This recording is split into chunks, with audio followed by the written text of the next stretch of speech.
sú ozbrojení a voči nim bude vykonaný zákrok zásahovou skupinou riaditeľstva hraničnej tuniskej polície.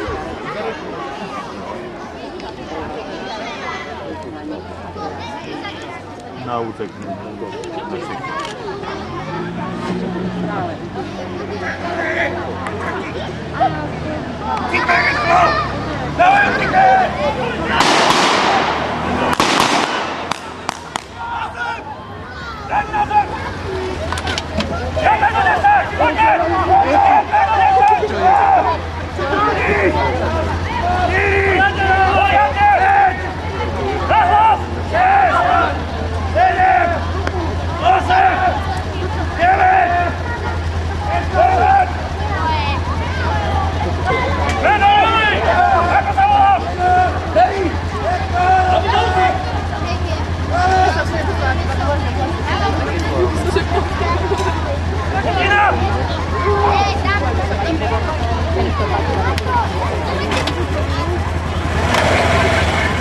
Tak ako teraz vidíte, pri zadržaní bola použitá aj technika.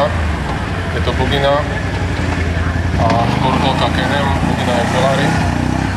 Policajti sú ozbrojení dlhými zbraňami, samopal vzor 58, nesmrtiaca zbraň FN a takisto